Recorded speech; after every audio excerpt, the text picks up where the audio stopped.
বেলা শুনছো, এখন আর কেউ আটকাতে পারবে না।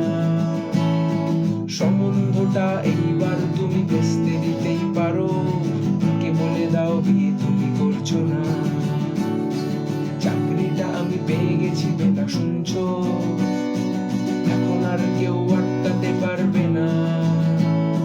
সম্বন্ধটা এইবার তুমি ভেস্তে দিতেই পারো, কাকে বলে দাও বিয়ে তুমি করছো না। চাকরিটা আমি পেয়ে গেছি বেলা সত্যি, আর মাত্র কয়েকটা মাস ব্যাস। স্টার্টিং এই ওরা 1100 দেবে, 3 মাস পরে কনফার্ম। চুপ করে কেন বেলা কিছু বলছো না? এটা কি 2441139?